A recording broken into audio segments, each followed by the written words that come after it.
अस्सलाम वालेकुम स्टूडेंट्स, मैं हूं इफ्तिखार हाशमी। आप देख रहे हो मेरा channel my online students. Last video में मैंने 9th क्लास मैथमेटिक्स उसका 1.1 और 1.2 सॉल्व कराई थी। आज 1.3 मैं सॉल्व कराता हूं। ये 1.3 मैं आदम जी कोचिंग सेंटर के जो नोट्स हैं उसी से आपको एक्सप्लेन कर दूंगा। ये आप डाउनलोड भी कर सकते हो और इसका मैं भी PDF लिंक दे दूँगा। आदम जी कोचिंग सेंटर के ये नोट्स हैं, ये बड़े ज़बरदस्त नोट्स हैं। आप इस तरीके से आप सॉल्व कर सकते हो और इनका मैं लिंक भी दे दूंगा, आप वहाँ से भी डाउनलोड कर सकते हो। वैसे मैं भी PDF बना के डाउनलोड कर PDF आप वहाँ से डाउनलोड कर सकते हो। 1.3 इसके अंदर क्या है, ये प्रोडक्ट है। इफ़ ये एक सेट है ABCD और B है YZ इसके एलिमेंट हैं, तो इनको आपने ये पार्ट्स हैं। पहला पार्ट जो है इसमें A multiply by B find out करना है, B multiply by A find out करना है। सेकेंड पार्ट में थर्ड में A into A find out करना है और फोर्थ में B into B find out करना है। Show that A multiply by B is not equal to B multiply by A in a general. First question जो है इसका जो फर्स्ट पार्ट है ये A मल्टीप्लाई बाई B, ये हम सॉल्व करते हैं। A मल्टीप्लाई बाई B के लिए आपको फर्स्ट जो है ये A सेट लिखना है। ये जो A सेट आपको गिवन है ये यहाँ लिख दिया। उसके बाद सेट B जो है ये यहाँ लिख दिया। A के जो फर्स्ट एलिमेंट है इसको B के फर्स्ट एलिमेंट के साथ आपने लिख देना है। ये कर्ली ब्रैकेट डालनी है और अंदर बेसिकली आपने इन दोनों के ये बाइनरी रिलेशन फाइंड आउट करने हैं, सारे इनके सबसेट बनाने हैं।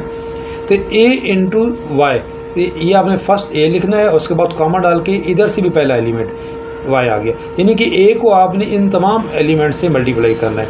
A Y फिर A को Z से, तो A और Z हो गया। अब A की जो है ये रिलेशन कंप्लीट हो गया। अब आपने B को लेना है। B को भी पहले Y से फिर Z से, B Y और B Z।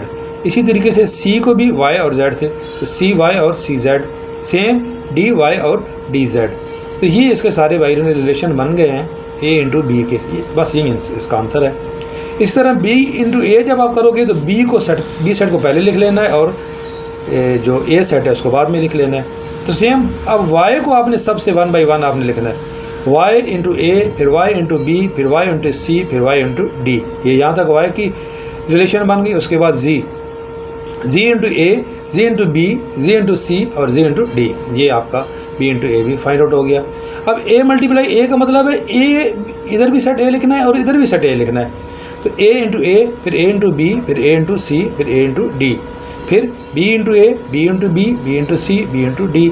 ये देखें फिर C 1 बाई 1 सब के साथ मल्टीप्लाई होगा। इसी तरीके से D 1 बाई 1 सबसे मल्टीप्लाई होगा। तो ये इसके सारे बाइनरी रिलेशन बन गए। सेम जो फोर्थ है ये B इंटू B, यानी कि इधर भी सेट B है इधर भी सेट B है। तो Y पहले Y से फिर Y Z से फिर Z Y से और फिर Z से। सिंपल सा क्वेश्चन 1 था, इस तरीके से सॉल्व हो गया। Question 2, show that A B not equal to B into A। तो ये हमने पीछे A इंटू B का ये आंसर निकाल लिया था। ये देखें ये हमारा आंसर निकला था और B इंटू A का भी ये आंसर निकला था। तो ये तो जो दोनों हैं ये दोनों आंसर सेम नहीं है, इसलिए हम कहेंगे कि A into B is not equal to B into A। देखें ये जो A इंटू B थे इसका ये आंसर आया है। ये तो मैंने पीछे जो तरीका बताया उसी तरीके से आपने इसको कर लेना है। और B इंटू A का ये आंसर आया, तो ये तो बिल्कुल इक्वल नहीं है, तो इसलिए प्रूव हो गया कि ये A into B is not equal to B into A। Question number 2 है, suppose that the order pair XY into 2 and 4X minus Y are equal, find X and Y। तो गिवन आपके पास दो ये रिलेशन है, ये एक equation है और ये दूसरी। ऑन इक्वेशन आपने क्या करना है, इन दोनों को प्लस कर देना है। ये इक्वेशन 1 अपने ऊपर लिखनी है, ठीक है, ये वाली। और ये देखिए इसके अंदर से x जो है minus Y is equal to 4 है। तो ये y जो था इसको आप दूसरी साइड पे लेके गए तो ये x minus Y is equal to -4 हुआ। तो जब इसको आप दोनों साइडों पे माइनस था तो माइनस माइनस प्लस हो जाएगा, तो X Y is equal to 4 हो गया। और इसी तरीके से x माइनस वाई, ये 2 इधर प्लस है, दूसरी साइड पे जाके क्या हो जाएगा माइनस। लेकिन ये प्लस था तो इधर भी आप -1 से मल्टीप्लाई करोगे तो ये 2 जो दूसरी साइड पे जाके क्या हो जाएगा प्लस हो जाएगा। मीन आपने इसमें से 2 को आइसोलेट कर लेना है और इसमें से 4 को आइसोलेट कर देना है। अब जब हम ऐड करेंगे तो y से y कैंसिल हो जाएगा, तो x और x क्या हो जाएगा 2x इज इक्वल टू 6। और इसमें से x की वैल्यू आपने निकालनी है, 2 इधर मल्टीप्लाई हो रहा था दूसरी साइड पे जाके क्या हो जाएगा, डिवाइड हो जाएगा। तो 2 6 से डिवाइड हुआ तो 3 आंसर आ गया। एक्स की वैल्यू क्या निकल आई, 3। अब put the value of x in equation 1। ये जो इक्वेशन 1 थी, जहाँ पे एक्स लिखा हुआ है वहाँ पे आप वैल्यू पुट कर देंगे 3। तो इट्स मीन 3y + 4। तो 3 इधर प्लस है, दूसरी साइड पे जाके क्या हो जाएगा, माइनस। तो y = 1 आंसर आ गया। 4 में से 3 के 1। ये क्वेश्चन नंबर 3 था। क्वेश्चन नंबर 2 था। क्वेश्चन नंबर 3 जो है, लेट ए, बी और सी, ये 3 आपके पास सेट हैं। आपने फाइंड आउट करना है ए इंटू बी यूनियन सी। तो देखें, सबसे पहले ब्रैकेट सॉल्व करनी है, बी यूनियन सी। तो आपने सेट बी लिखा और ये सी लिखा यूनियन, इन दोनों को इकट्ठा करके लिख लिया, बी 2 3 4, ये बी यूनियन सी का आंसर आ गया। अब ये जो आंसर आया इसको ए के साथ आपने क्या कर लेना है, मल्टीप्लाई कर लेना है, जिस तरीके से हमने पीछे किया है।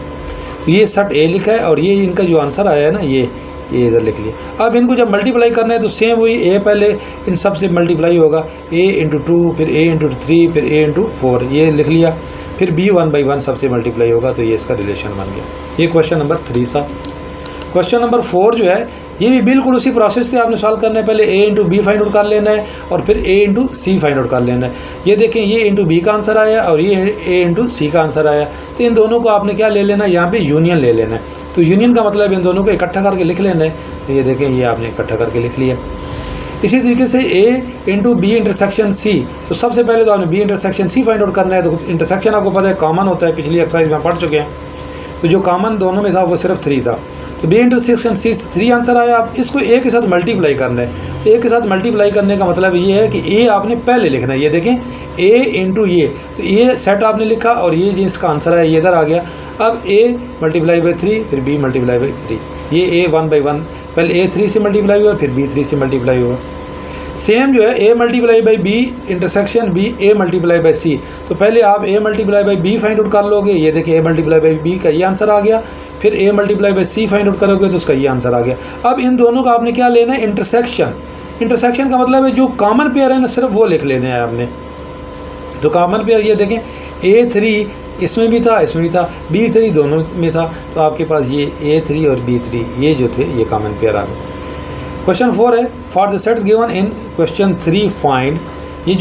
ये भी बिल्कुल आप b डिफरेंस c पहले आपने फाइंड आउट करना है, उसके बाद उसको a से मल्टीप्लाई कर देना है। ये a सेट था आपके पास और ये c सेट था। इसका डिफरेंस का मतलब है b के वो डिजिट्स जो 3 में शामिल नहीं है वो लिख लेने हैं। तो b का सिर्फ 2 ही 3 में शामिल नहीं है।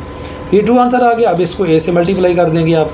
तो a आपने इधर लिखा, a पहले a 2 से मल्टीप्लाई होगा, फिर b 2 से मल्टीप्लाई होगा। तो ये क्वेश्चन नंबर 4 भी आप ये आंसर आ गया, क्वेश्चन नंबर 4। क्वेश्चन नंबर 5 जो है, ये भी बिल्कुल इसी तरीके से, इसको मैं एक्सप्लेन नहीं करूँगा क्योंकि बिल्कुल सेम एज इट इज़ है। इसके ये पार्ट 1 जो है, पार्ट 2, पार्ट 3, पार्ट 4, ये बिल्कुल उसी तरीके से है।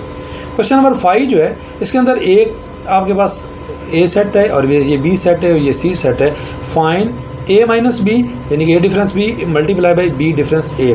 तो a डिफरेंस b आपने पहले ये फाइंड आउट किया, ये a सेट लिखा, ये b सेट लिखा, इन दोनों का डिफरेंस ये निकला है कि जो a के वो मेंबर जो b में शामिल नहीं है वो ये हैं। फिर b difference c find out किया, आपने ये सेट b लिखा है और ये c लिखा है। अब जो b के वो मेंबर जो c में शामिल नहीं है वो ये दोनों थे। अब इस आंसर का और इस आंसर का आपने मल्टीप्लाई कर देना है। तो इसको पहले लिखा, फिर ये लिखा, तो मल्टीप्लाई का मतलब है 1 4 1 5, फिर 3 4 और 3 5। ये क्वेश्चन नंबर 5 सॉल्व हो गया। क्वेश्चन नंबर 6, 5 के जो पार्ट्स हैं ये तीनों पार्ट इसी तरीके से हैं, ये सारे parts. a × b find out करना है, फिर b × c फाइंड आउट करना है। तो आपने a b पहले मल्टीप्लाई कर लिया, ये देखें ये b मल्टीप्लाई हो गया, ये फिर b मल्टीप्लाई हो गया। तो इनका इंटरसेक्शन का मतलब जो दोनों में कॉमन थे। ये सारे पार्ट्स बिल्कुल सेम है, कोई डिफरेंस है नहीं। तो क्वेश्चन नंबर जो ये a delta b × b intersection C, इसमें सिर्फ ये फ़र्क है कि पहले आपने a delta b find out करना है। तो a डेल्टा b का मतलब है दोनों में जो कॉमन है उनको हटा के बाकी आपने लिख लेने। ये इंटरसेक्शन का उल्ट होता है। तो जो कॉमन थे वो हटा के बाकी आपने लिख लेने। तो कॉमन दोनों में एक 2 कॉमन था और क्या कॉमन था, आपने 1 कॉमन नहीं है, 3 कॉमन नहीं है, 5 कॉमन नहीं है और 6 कॉमन नहीं है। ठीक है, 2 और 4 कॉमन थे, उनको आपने नहीं लिखा। फिर b इंटरसेक्शन c का मतलब है जो कॉमन है आपने वो लिख लिए। ये दोनों में कॉमन ये था। अब इन दोनों को आपने क्या करना है, मल्टीप्लाई करना है। ये आंसर पहले लिखना है इधर और उसके बाद ये आंसर लिखना है। तो मल्टीप्लाई आपको भी जिस तरह पीछे मैं बता चुका हूँ, 1 फिर पहले 2 से, फिर 1 6 से, फिर 3 2 से, फिर 3 6 से, फिर 5 2 से, फिर 5 6 से, 6 2 से, फिर 6 6 से। ये इसका आंसर आ गया। ये पार्ट बिल्कुल सेम है, इसमें कोई डिफरेंस है नहीं। 6A आपके पास क्वेश्चन है और B क्वेश्चन है। Write two relation in A multiply by B। तो ये भी वही लिखना है, मल्टीप्लाई ही करना है आपने। अब इसके अंदर से रिलेशन, ये तरीका होता है, आप समझ लें गौर से कि ये आपने इसी तरीके से इसके रिलेशन लिख लिए, सारे बाइनरी रिलेशन लिख लिए। अब इसके अंदर से वो कह रहा है कोई भी 2 लिख लो, तो आप ये लिख लो और ये लिख लो। पहले आपने R1 empty set R A का रिलेशन होता है, फिर R2 ये AX उसने पहले लिख लिया, ये आंसर है। आप अपनी मर्ज़ी से कोई भी चूज़ कर सकते हो। 2 रिलेशन B मल्टीप्लाई A का मतलब है जो B जिसमें पहले आ रहा है, जो B A से मल्टीप्लाई हो। ये देखें पहले सेट B लिखा है और ये सेट A लिखा है, तो इनको मल्टीप्लाई किया। अब इसके अंदर से एम्प्टी सेट आर ए का रिलेशन होता है, अब इसके अंदर से कोई भी रिलेशन लिखना है, उसने पहले वाला लिख लिया। और 3 रिलेशन इन A, तो ये सेट A है, A को इसी से मल्टीप्लाई किया और इसके ये सारे लिख लिए। एम्प्टी सेट एक रिलेशन है, कोई भी इनमें से एक रिलेशन 2 हो गया और कोई भी दूसरा लिख लें वो रिलेशन 3 हो गया। ये होते हैं। और R रिलेशन का मतलब है तमाम जितने भी ये थे सारे लिखने होते हैं। ये क्वेश्चन नंबर 6 था। Question number 7, how many relation can A into B have if set A has 4 element and set B has 3 element. ये देखें इसका तरीका होता है कि ये A के 4 एलिमेंट है और B के 3 एलिमेंट है। इसका ये तरीका होता है, इनको मल्टीप्लाई करें A इंटू B, तो 4 3 ज़ार 12, तो इसके टोटल ये 12 इसके ये बाइनरी रिलेशन बनेंगे। Number of relation in A to B, ये 12 पावर 12, ये याद रखना। ये 12 आ गया, 12 पावर 12, तो ये ऑब्जेक्टिव में पूछा जा सकता है। तो 12 पावर 12 का मतलब 12 को 12 टाइम मल्टीप्लाई करना है, तो ये आंसर आ जाएगा। List the order pair in relation R from A। ये सेट A है और ये सेट B है। Where A B belongs to rational number if and only if. ये आपने इन दोनों को मल्टीप्लाई करना है। ये देखें उसी तरीके से ये बाइनरी रिलेशन ले लेने हैं। अब A वो कह रहा है, अब इनमें से ये कोई भी A इंटू B ये रिलेशन बन गया, A प्लस B ये रिलेशन बन गया, और A greater than B, A divisible B, वो ये इसका मतलब ये क्या है कि पहला डिजिट्स बड़ा होगा, ये याद रखना। ये A is equal to B का मतलब है जो दोनों ये A है और ये B है, ये A है और ये B है, ये A है और ये B है, जो दोनों डिजिट्स पहला और दूसरा डिजिट बराबर हैं, आपने यहाँ पे वो लिख लेने हैं।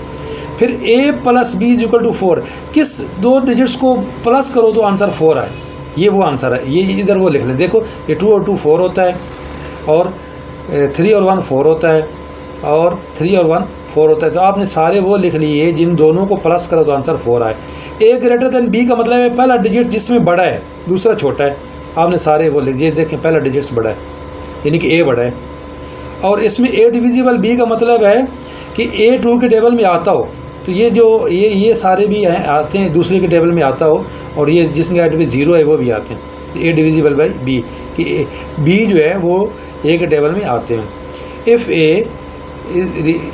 B represent element of Z, the set of positive integer find the domain and range of the relation in Z। ये देखें इसका भी ये तरीका है कि ये रेंज 1 लिख ली, ये रेंज 2 लिख ली, और ये रेंज 3 है आपके पास।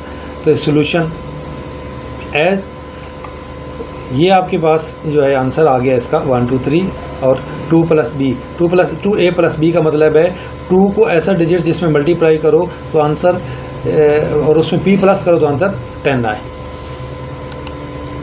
ये उसने ये देखें एग्जांपल दी, 2 प्लस